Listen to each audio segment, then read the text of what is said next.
보라, 내가 새 일을 행하리니 이제 나타낼 것이라. 아멘. 거룩하신 하나님, 오늘도 이 아침 주의 말씀과 또 주님을 향한 기도의 자리로 불러주심을 감사합니다. 주의 말씀은 내 발의 등이요 내 길의 빛이라고 말씀하셨습니다. 오늘 하루 우리가 내딛어야 할 그 자리가 어디인지 말씀을 통하여 우리가 깨닫게 허락하여 주시고, 우리의 삶 가운데 있는 모든 어려움이 물러가며 하나님의 인도하시는 빛을 발견할 수 있는 복된 시간이 될 수 있도록 이 시간 가운데 놀라운 은혜를 베풀어 주시옵소서. 감사드리며 예수님의 이름으로 간절히 기도합니다. 아멘. 할렐루야. 사랑하는 성도 여러분, 이 시간 히브리서 12장 말씀 함께 읽도록 하겠습니다. 제 12장.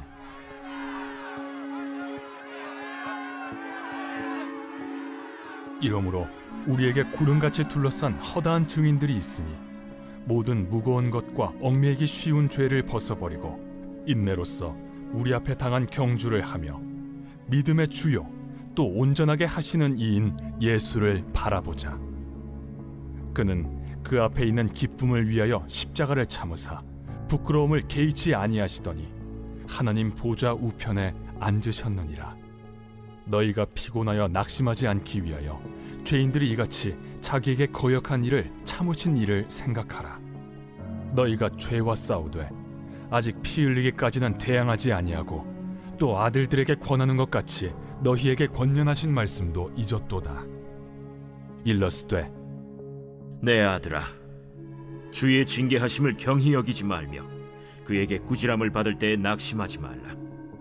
주께서 그 사랑하시는 자를 징계하시고 그가 받아들이시는 아들마다 채찍질하심이라 하였으니 너희가 참음은 징계를 받기 위함이라.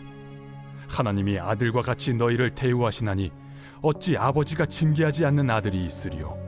징계는 다 받는 것이거늘 너희에게 없으면 사생자여 친아들이 아니니라.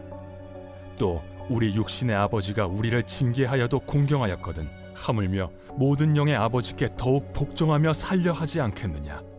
그들은 잠시 자기의 뜻대로 우리를 징계하였거니와 오직 하나님은 우리의 유익을 위하여 그의 거룩하심에 참여하게 하시느니라.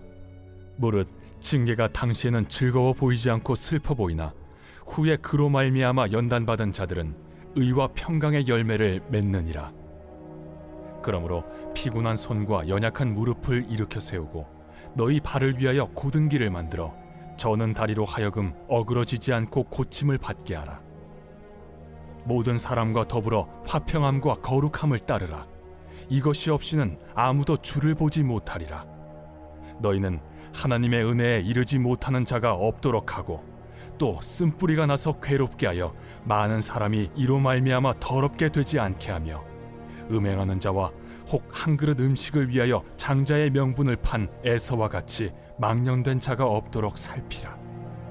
너희가 아는 바와 같이 그가 그 후에 축복을 이어받으려고 눈물을 흘리며 구하되 버림바가 되어 회개할 기회를 얻지 못하였느니라. 너희는 만질 수 있고 불이 붙는 산과 침침함과 흑암과 폭풍과 나팔 소리와 말하는 소리가 있는 곳에 이른 것이 아니라 그 소리를 듣는 자들은 더 말씀하지 아니하시기를 구하였으니 이는 짐승이라도 그 산에 들어가면 돌로 침을 당하리라 하신 명령을 그들이 견디지 못함이라. 그 보이는 바가 이렇듯 무섭기로 모세도 이르되 내가 심히 두렵고 떨린다 하였느니라. 그러나 너희가 이룬 곳은 시온산과 살아계신 하나님의 도성인 하늘의 예루살렘과 천만 천사와 하늘에 기록된 장자들의 모임과 교회와 만민의 심판자이신 하나님과 및 온전하게 된 의인의 영들과 새 언약의 중보자이신 예수와 및 아벨의 피보다 더 나은 것을 말하는 뿌린 피니라. 너희는 삼가 말씀하신 일을 거역하지 말라. 땅에서 경고하신 일을 거역한 그들이 피하지 못하였거든 하물며 하늘로부터 경고하신 일을 배반하는 우리일까 보냐. 그때에는 그 소리가 땅을 진동하였거니와 이제는 약속하여 이르시되 내가 또 한 번 땅만 아니라 하늘도 진동하리라. 하셨느니라. 이 또 한 번이라 하심은 진동하지 아니하는 것을 영존하게 하기 위하여 진동할 것들 곧 만드신 것들이 변동될 것을 나타내심이라. 그러므로 우리가 흔들리지 않는 나라를 받았은즉 은혜를 받자. 이로 말미암아 경건함과 두려움으로 하나님을 기쁘시게 섬길지니 우리 하나님은 소멸하는 불이심이라.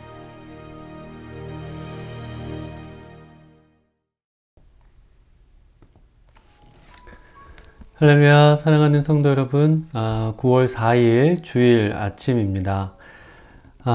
여러분, 이번 주부터는 우리 CM과 YM 아이들이 새로운 환경에서 또 새로운 모습으로 예배를 드리게 됩니다.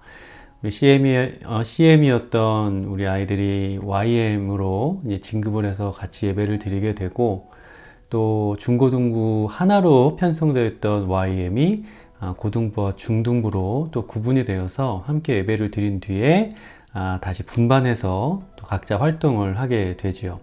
그리고 우리 CM은 이번 주부터 새로운 장소에서 예배를 드리게 됩니다.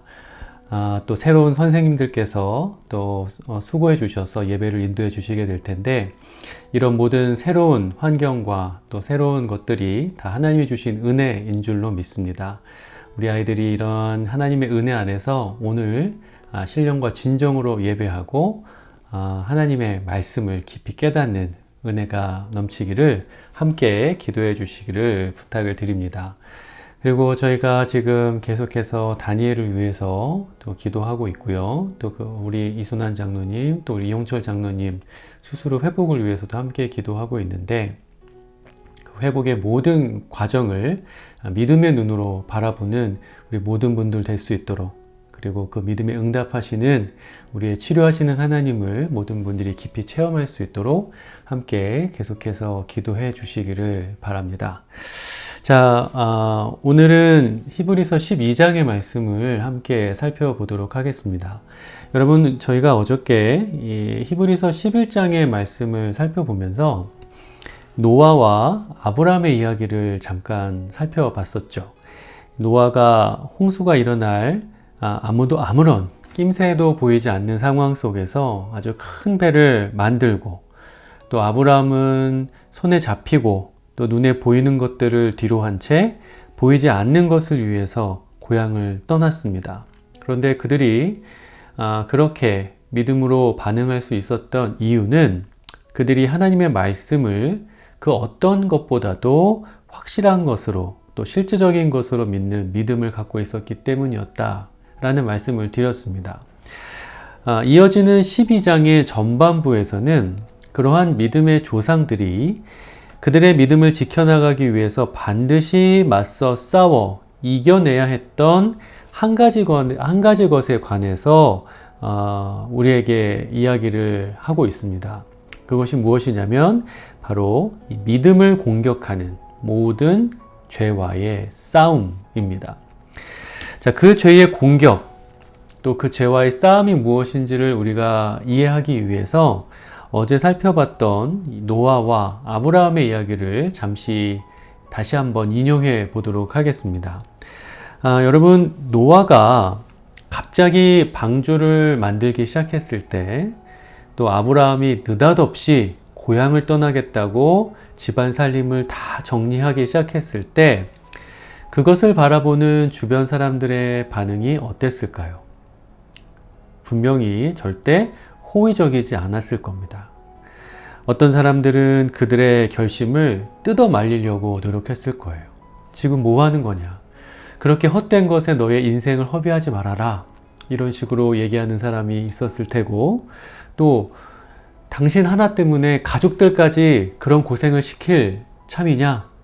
왜 가족들까지 당신 때문에 그런 불안한 인생을 살아야 하느냐? 라면서 그 결심을 나무라는 사람들도 있었을 거예요.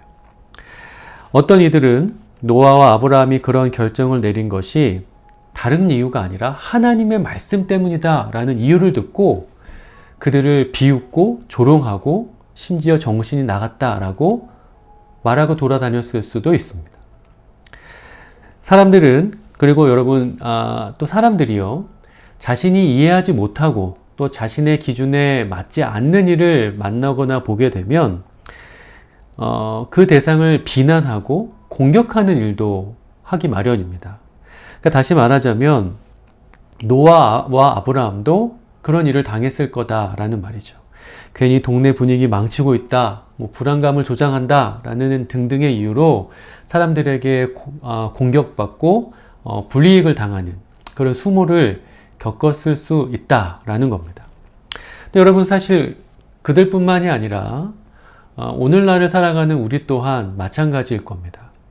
우리가 우리의 믿음을 지키려고 할 때 우리를 공격하고 비난하고 조롱하는 사람들이 있어요. 같은 반 친구, 직장 동료로부터 그런 일을 당할 수 있고, 또 심지어 가족으로부터도 그런 어려움을 당해야 할 때가 있습니다. 여러분, 그뿐만 아니라 우리 주변에는 예수님을 믿는다는 이유로 날마다 생명의 위협을 받는 사람들도 많이 있죠. 자, 여러분, 우리가 우리의 믿음을 지키기 위해서 또 믿음의 삶을 살아가는 가운데 그런 여러 가지 공격을 받게 되면 우리의 마음에 한 가지 의구심이 파고들 수 있습니다. 내가 지금 제대로 살고 있는 게 맞나? 믿음을 지키는데 왜 이런 상황이 자꾸 일어나는 걸까? 믿음의 삶이라는 것이 정말 이러한 삶인 걸까? 라는 생각들이 마구 들 수 있다는 거예요. 여러분, 그런 의구심과 또 불안감으로 인해서 우리 안에 마구마구 솟구쳐 오르는 그런 부정적인 질문들에 대해서 히브리서의 말씀이 우리에게 주는 놀라운 해답은 우리가 그런 순간에 믿음의 주여 우리를 온전케 하시는 예수 그리스도를 바라봐야 한다라는 것입니다. 자, 오늘 히브리서 12장 2절과 3절 말씀을 잠깐 보도록 하겠습니다. 제가 읽어볼게요. 믿음의 주여 또 온전케 하시는 이인 예수를 바라보자. 그는 그 앞에 있는 기쁨을 위하여 십자가를 참으사 부끄러움을 개의치 아니하시더니 하나님 보좌 우편에 앉으셨느니라. 너희가 피곤하여 낙심하지 않기 위하여 죄인들이 이같이 자기에게 거역한 일을 참으신 일을 생각하라.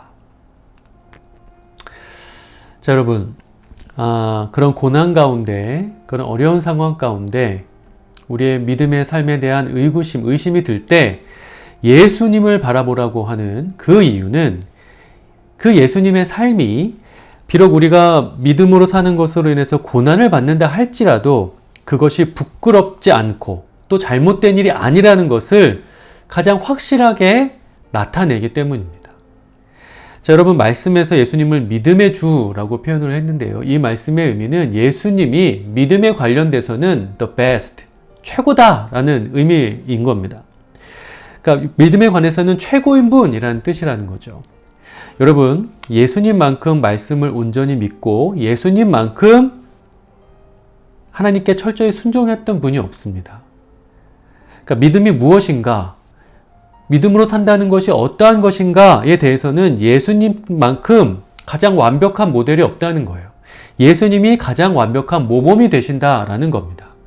그런데 여러분, 이 부분에서 중요한 건 그러한 예수님조차도, 그러한 예수님의 믿음의 삶에도 고난이 있었다는 거예요. 예수님도 고난을 당하셨다는 겁니다. 여러분, 예수님은 세상을 창조하신 분이세요. 그런데 그 창조주가 자신이 지은 존재로부터, 그 피조물들로부터 멸시와 조롱을 받으셨습니다.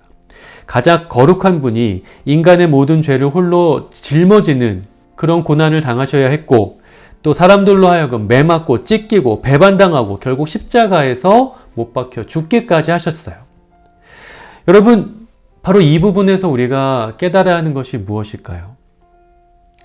고난은 믿음의 삶을 포기해야 할 이유가 되지 못한다는 겁니다. 세상의 조롱과 비난 때문에 우리 스스로, 우리가 가진 믿음이, 그 믿음의 선택들이 나쁜 것이라고 생각할 필요가 전혀 없다는 것이죠. 여러분, 만약에 예수님께서 믿음의 주가 아니라면, 믿음에 관련돼서 최고인 분이 아니라면 우리가 믿음의 삶을 살아갈 때 우리가 믿음의 삶을 살아갈 때 받는 고난, 그 믿음의 삶 가운데 당하는 여러 가지 어려움들에 대해서 한 번쯤 의심해 볼 필요가 있을 겁니다. 그러나 여러분, 앞서 말씀드렸던 것처럼 예수님은 믿음의 주이십니다. 그러니 예수님이 받으셨던 그 고난을 우리가 같이 함께 받는 것이 전혀 이상한 일이 아닌 거예요. 도리어 그것은 우리가 가진 믿음이 옳다는 것을 증명해 주는 것이 되는 겁니다. 나아가서 여러분, 우리가 한 번 더 반드시 확인해야 되는 것은 예수님께서 그 고난 가운데서도 끝까지 믿음을 지키신 그 결과가 무엇이냐라는 거예요. 자, 여러분, 앞서 읽었던 말씀을 보면 예수님께서 그 믿음의 삶을 끝까지 살아내신 뒤에 하나님 우편에 앉으셨다라고 기록이 되어 있습니다. 자, 여러분, 예수님께서 하나님의 보좌 우편에 앉으셨다라는 말의 의미는 예수님께서 믿음의 삶을 완성하신 후에 하나님으로부터 놀라운 권세를 받으셨다라는 거예요. 여러분, 믿음의 삶에서 우리가 당하게 되는 고난, 여러 가지 어려움들은 절대로 우리를 망하게 하지 못합니다. 우리를 실패하게 만들 수 없습니다. 왜일까요? 믿음을 무너뜨리려는 고난은 사단이 주는 것이고, 우리가 가진 믿음은 하나님께서 주신 것이기 때문입니다. 그렇기 때문에 여러분, 고난으로 인해서 여러분 믿음을 포기하지 마십시오. 오히려 믿음으로 모든 죄의 고난과 또 고난이 주는 공격과 맞서 싸우시기로 결단하시기를 바랍니다. 고난과 비난을 참고 인내하셨던 그 예수 그리스도의 삶을 기억하면서 또 그 믿음의 삶을 완성하셨던 예수님께서 우리의 믿음을 온전케 하시기 위해서 지금도 하나님 보좌 우편에서 우리를 위해서 기도하시고 우리를 돕고 계신다는 사실을 여러분 기억하시면서 믿음으로 모든 고난을 이겨내시게 되기를 간절히 축원합니다. 여러분, 우리가 가진 믿음은 우리를 공격하는 모든 어려움과 고난보다 더 강하고 더 능하다는 사실을 깨닫게 되시기를 축원합니다. 우리 모두가 그러한 믿음을 가지고 하나님 앞과 또 사람들 앞에서 우리의 가진 믿음이 온전하고 참된 믿음임을 증거하고 또 나아가 그 놀라운 믿음에 따르는 상급을 얻는 삶으로 나아가시게 되기를 주님의 이름으로 간절히 축원합니다. 자, 여러분, 우리 시간 함께 기도하겠습니다. 먼저 개인을 위한 기도할게요. 믿음의 주이신 예수님을 항상 바라보며 살게 하소서. 또 하나님을 향한 믿음으로 고난의 의미를 해석하며 늘 승리하게 하여 주소서. 믿음의 삶을 통해 하늘에 큰 상급을 쌓는 자가 되게 하여 주소서. 이렇게 기도해 주시고요. 또 교회를 위한 기도하겠습니다. 우리 교회가 믿음의 주요 온전케 하시는 예수 그리스도를 선포하는 교회 되게 하소서. 우리의 자녀들이 믿음 안에서 자신의 정체성을 발견하고 예수님의 제자로서 살아가게 하소서. 마지막으로 영육 간에 하나님의 치유의 역사가 나타나는 교회 되게 하시고, 특별히 우리 다니엘이 치료하시는 하나님을 향한 온전한 믿음을 가지고 지금의 고난을 해석하며 그 고난을 이기며 나아가게 하소서. 우리 이러한 기도 제목을 가지고 함께 간절하게 기도하도록 하겠습니다.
이 모든 말씀 예수 그리스도의 이름으로 기도합니다.